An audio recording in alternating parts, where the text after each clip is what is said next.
SC Verma simple harmonic motion का numerical 25. Consider the situation in figure. Show that if blocks are displaced slightly in opposite direction and released, they will execute simple harmonic motion. Calculate time period. System दी हुई है जिसमें यहाँ पे दो blocks हो गए, हर एक ब्लॉक का मास m होगा और दो ब्लॉक को यहाँ पे स्प्रिंग से कनेक्ट किया हुआ है। स्प्रिंग का स्प्रिंग कांस्टेंट होगा k। अब हमें क्या करना है, if this two bodies are displaced slightly in opposite direction and released, तो ये दो बॉडीज को अपोजिट डायरेक्शन में मतलब एक दूसरे से दूर लेना है और छोड़ देना है, रिलीज करना है। तो वो फिर ये रिस्टोरिंग फोर्स स्प्रिंग उसे इस साइड में खींचेगी, ए से खींचेगी, तो ब्लॉक्स फिर से वापस आ जाएंगे और इस पर कंप्रेस करेंगे, फिर वापस चले जाएंगे। तो यहाँ पे सिंपल हार्मोनिक मोशन होगी, ये हमें दिखाना है। या इसे कंप्रेस भी करते तो वो इसमें रिस्टोरिंग फोर्स ई डायरेक्शन में होगा, उसे इलोंगेट करेंगे तो फिर वहाँ पे सिंपल हार्मोनिक मोशन होगी। ये हमें शो दैट करना है और इस सिंपल हार्मोनिक मोशन का टाइम पीरियड भी फाइंड करना है। लेकिन इस शो दैट हमें एक्सप्रेशन के थ्रू करना है, सिंपल हार्मोनिक मोशन का इक्वेशन हमें लाना है यहाँ पे।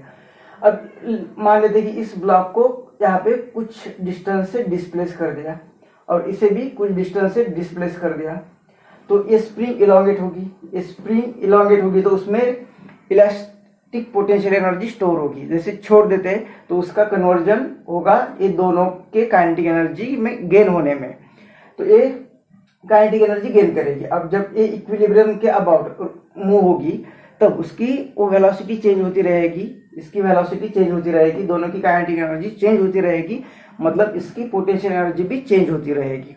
तो ये तीनों वेलोसिटीज चेंज होती रहेगी, लेकिन टोटल एनर्जी जो रहेगी वो टोटल एनर्जी कांस्टेंट रहेगी, क्योंकि ये सिस्टम कंजर्व है। यहाँ पे बाहर का कोई फोर्स उसे डिस्टर्ब नहीं कर रहा है, एक्सटर्नल फोर्स यहाँ पे अब्सेंट है।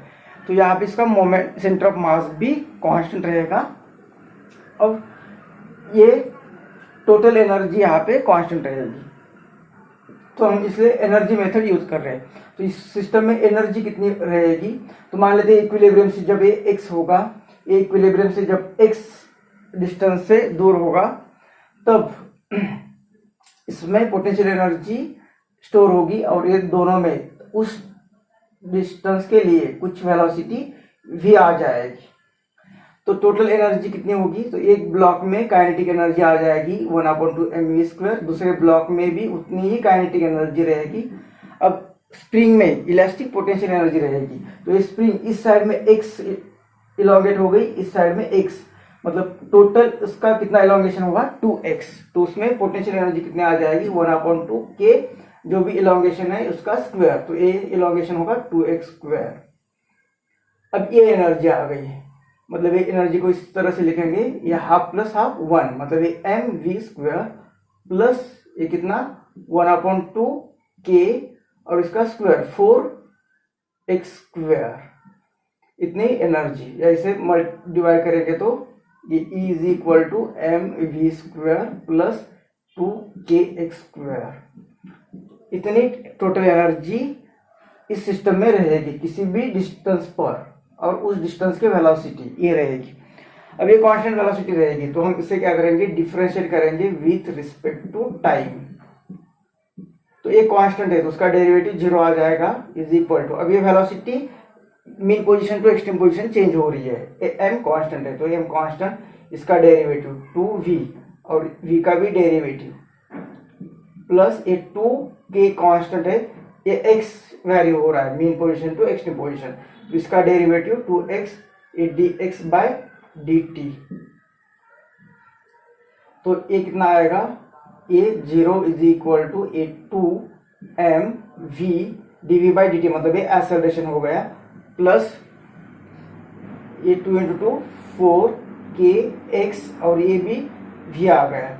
इसे दूसरे साइड में भेज देते तो ये इक्वेशन बनेगा 2mva = ये -4kxv, ये v भी चला जाएगा। अब a एक्सेलरेशन a = इस टर्म को इस साइड में भेज देते तो ये भी 2 × 2 = 4, मतलब यहाँ पे रहेगा -2k / am और ये x।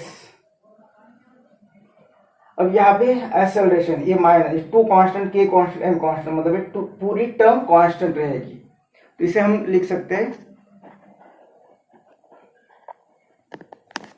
इस इक्वेशन को a is equal to minus इस कांस्टेंट की जगह पे लिखेंगे ओमेगा स्क्वायर और ए एक्स।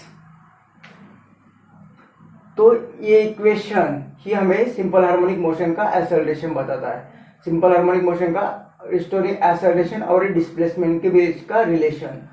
तो ये मतलब acceleration is directly proportional to displacement और ये हमेशा अपोजिट डायरेक्शन में होगा। मतलब ये क्या बताता है हमें, this system performs simple harmonic motion. तो यही शो दैट करना था हमें कि ये system simple harmonic motion perform कर रही है। अब इसका टाइम पीरियड भी फाइंड करना है। तो टाइम पीरियड क्या होता है 2π/ओमेगा। तो इस इक्वेशन को और इस इक्वेशन को कंपेयर करते हैं। तो इस इक्वेशन को 1 नाम दे दिया, इसे 2 नाम दे दिया। तो फ्रॉम 1 and 2 हमें ओमेगा की वैल्यू मिल जाएगी। तो ओमेगा इज इक्वल टू कितना मिलेगा, यहाँ पे ए मिलेगा हमें omega square is equal to 2k/m।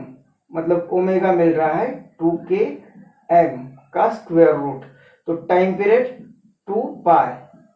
2π/ओमेगा मतलब अपॉन ए, उल्टा बनकर ये आएगा m/2k। तो ये होगा time period of this system. या हम टाइम पीरियड फाइंड करने के लिए जनरली यूज करते हैं t is equal to 2π√x/a। इस टर्म को फाइंड करते हैं। तो इस इक्वेशन से x/a क्या आएगा, ये x a इधर a आ गया तो ये उस साइड में चला जाएगा m/2k। तो इसी यहाँ पे पुट करेंगे तो ये t is equal to 2π√x/a मतलब x/a की जगह पे m/2k। तो ये आएगा टाइम पीरियड।